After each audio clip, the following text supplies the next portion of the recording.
통장에 이 돈 당장 빼세요. 기초연금 탈락 위기 생각보다 가까이 있습니다. 매달 33만 원씩 잘 들어오던 기초연금이 이번 달부터 한 푼도 안 나왔습니다. 70대 김정순 어르신은 읍사무소에 들렀다가 이 말을 듣고 눈물을 보이셨습니다. 뭔가 착오가 있겠거니 했지만 담당자는 고개를 저으며 이렇게 말했습니다. 통장 잔고가 기준을 초과하셨습니다.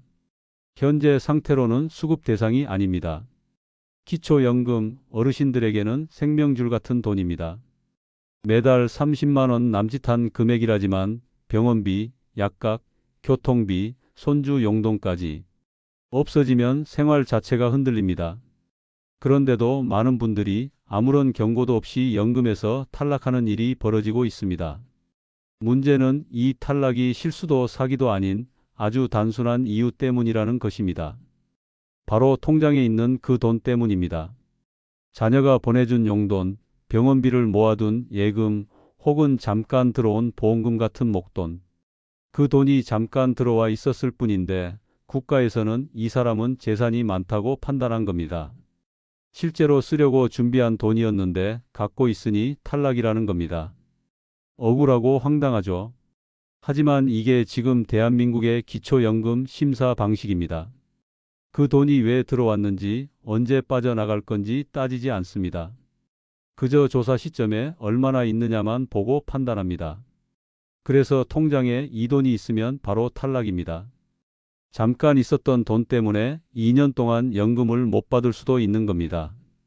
이건 당연히 알고 있어야 할 중요한 사실입니다. 나는 그런 거 해당 안 되라고 생각했다가 낭패 보는 분들 정말 많습니다. 그렇다면 구체적으로 어떤 돈이 문제일까요? 그리고 어떻게 관리해야 할까요? 구독 한 번이면 건강한 노후의 행운이 슬그머니 따라 붙습니다. 바로 다음에서 하나씩 알려드릴 거. 기초연금 탈락 남의 일이 아닙니다. 어느 날 아침 동네 친구 이 씨가 전화를 해서 물었습니다. 자네 기초연금 계속 받고 있나? 나는 이번 달부터 안 나온다네. 무슨 일인가 싶어 물었더니 자녀가 보내준 생활비 500만 원이 통장에 찍혔다는 겁니다. 어차피 쓸 돈인데 왜 문제가 되냐는 이 씨의 말에 저도 처음엔 이해가 안 됐습니다. 하지만 주민센터 담당자의 설명은 간단명료했습니다. 조사 시점에 통장 잔고가 기준을 넘으면 이유 불문하고 탈락입니다. 이 이야기를 듣고 깜짝 놀라 다시 주변을 살펴보니 생각보다 많은 어르신들이 이런 이유로 기초연금을 놓치고 있었습니다. 한 달에 몇십만 원 차이 혹은 단 며칠의 차이로 수급 여부가 갈리는 상황. 기초연금이 무슨 복권 추첨도 아니고 이렇게 운에 맡겨야 한다는 건 참 억울한 일입니다. 특히 땅도 집도 없이 사는 분들이 순전히 통장 안의 현금 때문에 연금을 잃는 경우는 더 많습니다. 그 돈 대부분이 자녀가 보낸 병원비거나 앞으로 쓸 노후 자금인데도요. 더 문제는 이런 일이 매년 반복되고 있다는 것입니다. 그리고 그 피해는 대부분 정보를 모르던 사람들에게 돌아가고 있습니다. 그렇다면 우리는 어떻게 해야 할까요? 이게 남의 일이 아니고 바로 내 일이 될 수 있다는 걸 아는 순간부터 달라져야 합니다. 당신이 기초연금을 받고 있다면 혹은 받을 예정이라면 통장 속 돈의 흐름을 무심코 지나쳐선 안 됩니다. 그 작은 무심함이 2년간 받을 수 있는 700만 원 넘는 돈을 날릴 수도 있으니까요. 그럼 다음으로 넘어가 볼까요? 병원비, 자녀 용돈, 보험금 우리가 일상적으로 받는 그 돈들이 어떻게 기초연금에 덫이 되는지 구체적인 예로 알려드릴게요. 병원비도 용돈도 기초연금에 덫이 됩니다. 기초연금 탈락이라는 말은 너무 멀게 느껴질 수 있습니다. 하지만 한번 사례를 들어볼게요. 70대 김할머니는 최근 무릎 수술을 앞두고 있었습니다. 자녀가 수술비로 1,000만 원을 송금해 주었고 할머니는 그 돈을 통장에 보관했습니다. 며칠만 두었다가 바로 병원에 쓸 건데 그렇게 생각하셨죠. 그런데 하필 그 시점에 복지센터에서 자산조사가 들어왔습니다. 통장 잔액은 1,200만 원. 기준을 초과했죠. 그 결과는 기초연금 중단. 그날부터 할머니는 매달 33만 원씩 들어오던 연금을 받지 못하게 됐습니다. 아프니까 병원비 준비했는데 그게 왜 벌이로 계산되나요? 당연한 항의였지만 돌아온 답변은 이랬습니다. 기초연금 심사는 사정이 아닌 금액으로 판단합니다. 억울하죠. 가족이 보내준 용돈도 마찬가지입니다. 부모님 노후를 걱정해 100만 원, 200만 원씩 보내드리면 그게 오히려 탈락 사유가 됩니다. 자식 있는 사람은 못 받는 연금이란 우스갯소리도 있죠. 보험금도 마찬가지입니다. 암보험금이나 상해보험금처럼 급하게 쓰려 받은 돈도 통장에 있는 순간 금융재산으로 잡혀버립니다. 이처럼 기초연금의 덫은 큰 부자들에게 생기는 문제가 아닙니다. 오히려 병원비 걱정하는 서민, 자식 도움받는 평범한 부모들에게 닥치는 위기입니다. 그래서 더 안타깝고 더 분노하게 되는 겁니다. 그렇다면 이제는 알고 있어야 합니다. 내 통장에 들어올 그 돈이 내 연금을 끊어버릴 수 있다는 사실을요. 다음 파트에서는 이런 상황을 피할 수 있는 구체적인 방법을 알려드리겠습니다. 기초연금 지키는 첫 번째 방법. 기초연금을 지키는 데 있어 가장 기본이자 강력한 방법은 바로 돈의 흐름을 통제하는 것입니다. 무슨 말이냐고요? 쉽게 말하면 통장에 불필요한 돈이 오래 머무르지 않게 관리하는 겁니다. 그래도 돈이 있어야 불안하지 않나요? 하실 수 있지만 기초연금 심사에서는 그 불안한 돈이 독이 됩니다. 정부는 그 돈이 실제로 필요하든 아니든 그저 잔액으로만 판단합니다. 예를 들어 볼게요.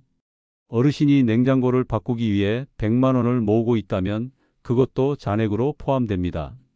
하지만 냉장고를 실제로 구매하면 그 돈은 자산으로 간주되지 않습니다.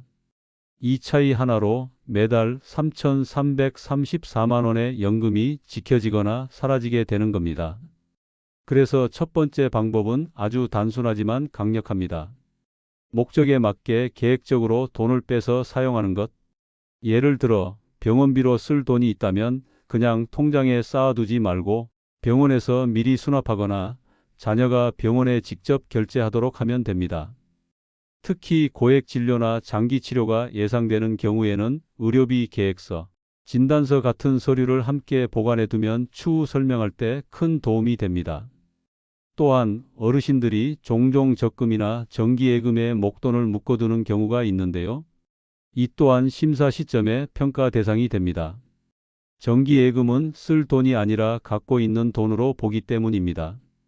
필요한 돈이라면 일정 시기에 맞춰 지출로 전환하는 계획이 반드시 필요합니다. 기초연금은 단순한 복지가 아니라 노후를 지탱해주는 기초 안전망입니다.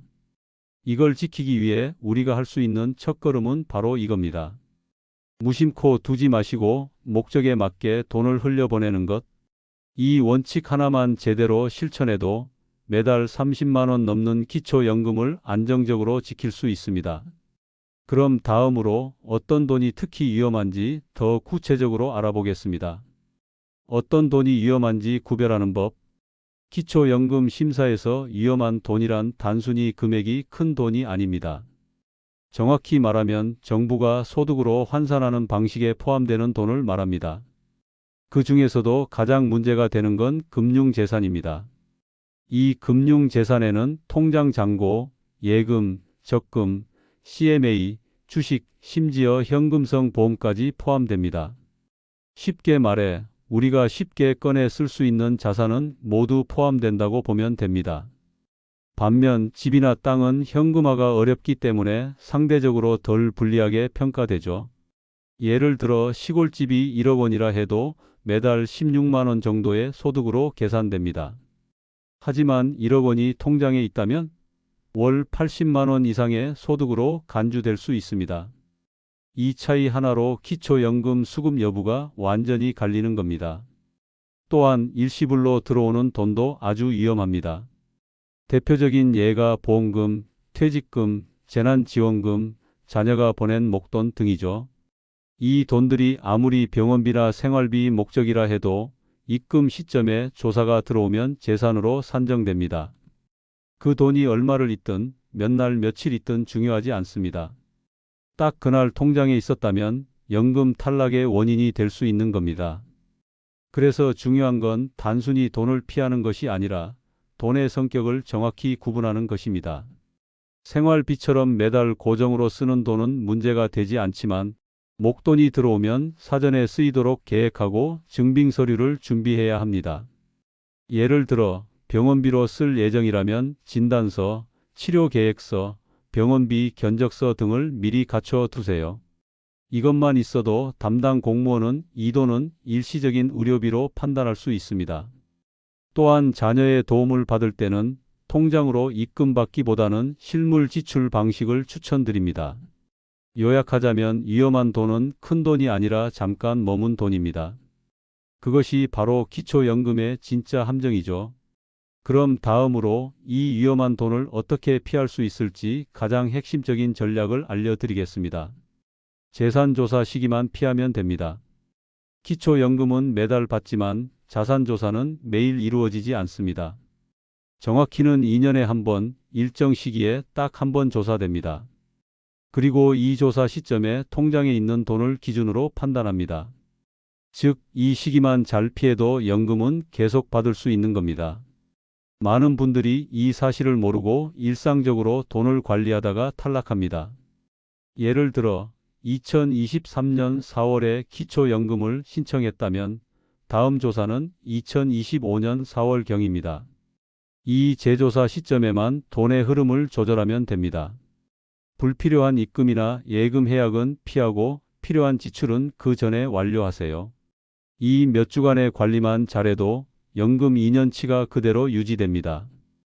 혹시 언제 신청했는지 기억이 안 나시나요? 그렇다면 주민센터나 국민연금공단에 문의하면 재조사 예정일을 안내받을 수 있습니다. 대부분 우편으로 통보도 되지만 사전에 일정을 확인하고 미리 통장 정리 계획을 세워두면 안심할 수 있죠. 그런데도 여전히 이런 질문을 하시는 분들이 계십니다. 그럼 조사 시기에 돈을 다 써버리라는 말인가요? 절대 아닙니다. 그저 계획된 지출을 조사 전에 끝내라는 뜻입니다. 예를 들어 수술이 예정되어 있다면 그 돈은 병원에 미리 납부하거나 증빙 자료를 갖춰야 하고요. 자녀의 지원도 조사 시기 전후로 분산하거나 직접 결제 방식으로 바꿔야 합니다. 이처럼 조사를 받는 시기만 정확히 파악하고 그 기간 전후 12개월만 철저히 준비하시면 됩니다. 그 시간만 잘 넘기면 나머지 2년은 안정적으로 연금을 받게 되는 것이죠. 기초연금은 단 한 번의 조사가 모든 것을 결정합니다. 그러니 그 한 번에 집중하면 나머지는 어렵지 않습니다.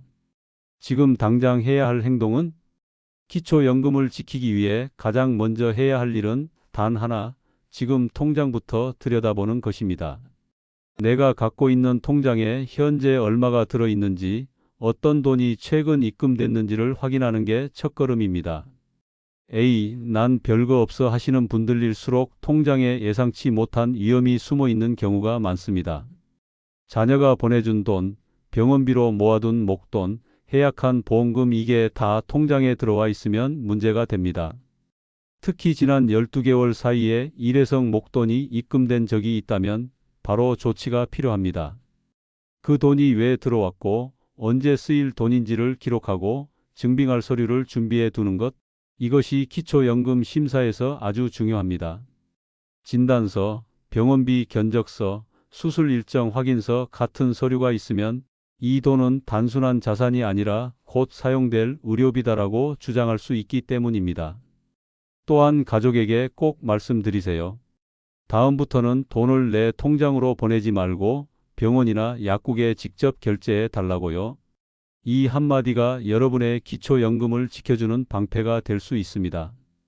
자녀도 잘 몰라서 통장으로 보내는 경우가 많기 때문에 사전에 대화를 통해 금융자산으로 잡히지 않도록 조정하는 것이 핵심입니다. 그리고 무엇보다 중요한 건 재산조사 시기를 미리 확인하는 것입니다. 2년에 한 번 이루어지는 이 시기를 몰라서 그때 돈이 들어와 연금이 끊기는 일이 너무 많습니다. 주민센터나 국민연금공단에 전화 한 통이면 확인할 수 있습니다. 그 시기를 통장 정리의 데드라인으로 삼고 그 전후로는 특별히 돈 관리에 주의하셔야 합니다. 기초연금은 단순한 수당이 아닙니다. 우리 삶이 든든한 기반이고 병원도 편히 갈 수 있게 해주는 생활 안전망입니다. 그 안전망이 무너지는 걸 막기 위해 오늘 바로 통장부터 확인해 보세요. 지금 당장 할 수 있는 이 작은 행동이 향후 2년간 연금을 지킬 수 있는 첫걸음입니다. 이미 탈락했어도 다시 받을 수 있습니다. 기초연금에서 한 번 탈락했다고 끝난 건 아닙니다. 의외로 많은 분들이 한 번 떨어지면 다시 못 받는다며 포기해 버리시는데요. 그건 사실이 아닙니다. 기초연금은 언제든 다시 신청할 수 있습니다. 예를 들어 2023년 6월에 탈락하신 분이라면 2023년 7월에 자산 상황이 개선됐다면 바로 재신청이 가능합니다. 다만 중요한 건 그 탈락 사유를 정확히 파악하고 그에 맞는 조치를 취했느냐는 겁니다.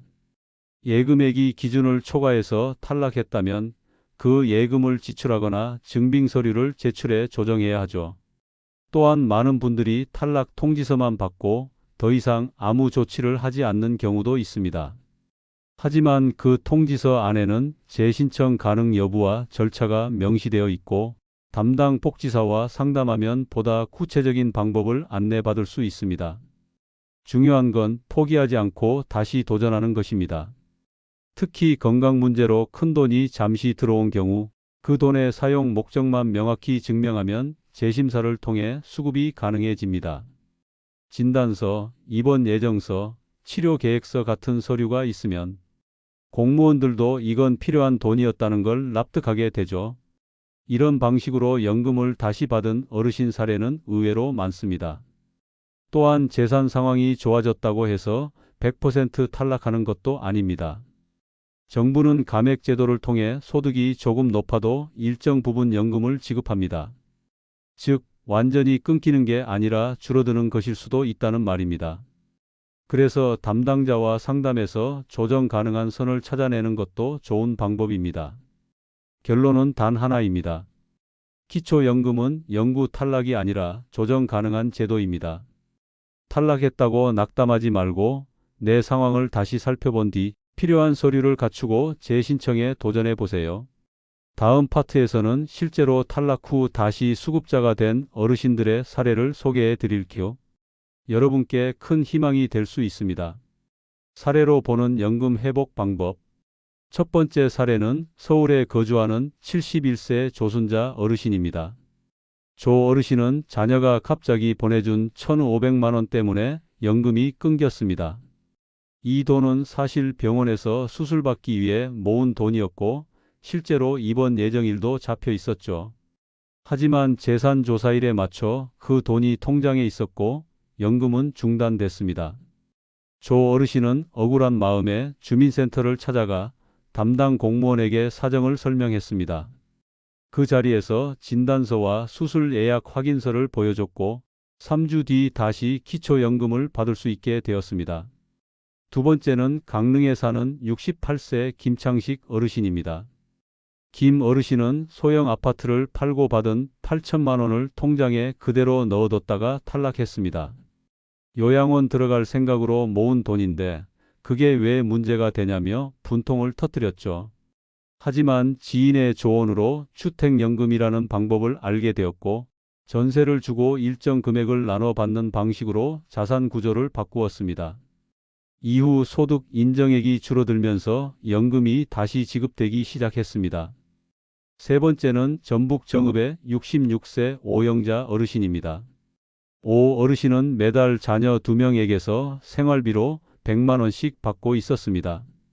처음에는 감사한 마음으로 받았지만 그 돈이 쌓이면서 잔액이 늘었고 결국 연금 탈락. 하지만 복지사의 안내로 현금 대신 실물 지원 방식으로 전환했습니다. 즉, 자녀가 생활비를 직접 납부하거나 오 어르신 대신 병원비, 공과금을 결제하게 한 거죠. 통장 잔액이 줄어든 이후 다시 신청했고 3개월 후 수급자로 복귀했습니다. 이런 사례들은 모두 조금만 알고 있었다면 막을 수 있었던 일들입니다. 그리고 다시 신청했기 때문에 회복할 수 있었던 사례들이기도 하죠. 기초연금은 절대 포기해서는 안 되는 권리입니다. 정보가 부족해서 행정이 어렵다고 해서 그 권리를 놓치는 건 너무 안타까운 일입니다. 지금 탈락했더라도 괜찮습니다. 오늘 당장 준비하고 다음 달부터 다시 신청해 보세요. 조금만 움직이면 다시 받을 수 있습니다. 기초연금 지키는 3가지 핵심 요약. 기초연금 매달 30만 원 남짓한 돈이라지만 어르신들의 노후를 지탱하는 든든한 버팀목입니다. 병원비, 약값, 교통비, 심지어 손주들 용돈까지. 이 연금 하나만으로도 삶의 무게가 훨씬 가벼워질 수 있습니다. 그런데 그 소중한 연금이 단 한순간의 실수로 중단될 수 있다는 사실 알고 계셨나요? 지금까지 많은 사례를 통해 배운 것들을 간단하게 정리해 드리겠습니다. 딱 3가지만 기억하시면 됩니다. 첫째, 통장 속 돈을 무심코 두지 마세요. 통장에 잠깐 머물렀던 돈이라도 조사 시점에 잡히면 그 자체가 소득이 됩니다. 자녀가 보내준 생활비, 보험금, 병원비 목적의 송금. 이 모든 것이 조사 시점에 남아있으면 기준 초과로 간주되어 연금이 중단됩니다. 따라서 쓸 돈이라면 바로 지출하고 단순 보관 용도라면 반드시 증빙 서류를 준비해 두세요. 둘째, 재산조사 시기를 반드시 파악하세요. 기초연금은 매달 나오지만 심사는 2년에 한 번입니다. 이 시기를 모르고 있다가 하필 그때 큰돈이 들어오면 순식간에 수급 대상에서 제외됩니다. 신청일로부터 2년 후가 기본조사 시점이며 주민센터에 문의하면 정확히 알 수 있습니다. 달력에 표시해 두고 그 전후 한 달간은 절대 통장에 목돈이 들어오지 않도록 주의하세요. 셋째, 증빙이 되면 다시 받을 수 있습니다. 탈락했다고 끝이 아닙니다. 병원비, 수술비, 주택 마련, 요양원 입소처럼 목적이 명확한 경우, 진단서, 계획서, 사용 내역서 등을 제출하면 연금이 다시 복귀됩니다. 심지어 생활비, 송금조차 자녀가 직접 병원이나 약국에 결제하면 자산으로 보지 않기도 합니다. 제도는 차갑지만 설명만 잘하면 따뜻한 결과를 만들 수 있습니다. 이 3가지는 단순한 정보가 아닙니다. 당신의 연금을 지키는 실전 전략입니다. 복잡하고 어려워 보이지만 한 번만 제대로 이해하고 준비하면 매달 30만 원 넘는 돈이 2년 동안 안정적으로 지급됩니다. 총액으로는 약 800만 원. 단 한 번의 실수로 날리기엔 너무나도 큰 돈입니다. 지금까지 말한 3가지를 다시 한번 기억해 주세요. 통장 잔액 관리, 조사 시기 체크, 증빙 서류 준비. 이 3가지가 바로 기초연금을 지키는 황금 법칙입니다. 권리를 지키기 위한 한 가지 행동. 내가 받을 수 있는 연금이 있다면 꼭 받아야 합니다. 이 말은 단순한 조언이 아닙니다. 70대 이정자 할머니가 연금 탈락 후 다시 신청해 수급자로 복귀했을 때 주민센터 복지사가 해준 말이기도 합니다. 그리고 이 말은 우리 모두가 가슴 깊이 새겨야 할 진실입니다. 기초연금은 혜택이 아닙니다. 권리입니다. 하지만 현실은 어떨까요? 수많은 어르신들이 그 권리를 몰라서 혹은 서류 준비가 부담스러워서 혹은 단 한 번 탈락했다는 이유로 그 권리를 스스로 포기합니다. 어디 가서 물어보기도 어렵고 가족에게 말하기도 민망하니 에이, 그냥 안 받는 게 낫겠다 하고 넘기는 경우가 많죠. 그러나 그건 절대 그러실 일이 아닙니다. 국민연금처럼 강제성이 있는 제도가 아니라도 기초연금은 국가가 약속한 노후소득 보장입니다. 이 돈을 받는 건 부끄러운 일이 아니라 정당한 권리를 행사하는 겁니다. 그러니 이제는 받는 쪽이 미안해할 게 아니라 안 알려주는 쪽이 문제라는 걸 인식하셔야 합니다. 그렇다면 지금 무엇을 해야 할까요? 딱 한 가지 행동만 실천해 보세요. 바로 주민센터에 가서 내 기초연금 자격 여부를 확인하는 것. 신분증만 들고 가셔도 담당 공무원이 자산 상태를 보고 자격 여부를 알려줍니다. 신청서도 직접 써주고 필요한 서류도 안내해 줍니다. 제가 뭘 몰라서요 하실 필요 없습니다. 그 일은 원래 공무원이 도와주는 겁니다. 혹시 지금 탈락 상태이신가요? 괜찮습니다. 이미 받았던 기록이 있다면 탈락 사유만 정확히 파악하고 증빙만 갖추면 다시 신청하실 수 있습니다. 당당하게 문의하시고 이건 내 권리라고 생각하세요. 마지막으로 꼭 기억해 주세요. 국가가 준비한 제도를 제대로 사용하는 것은 정보력이 아니라 용기에서 시작됩니다. 당신이 지금 할 수 있는 단 한 가지 행동, 그 작은 용기 하나가 앞으로 2년간의 안정적인 노후를 만들어 줍니다.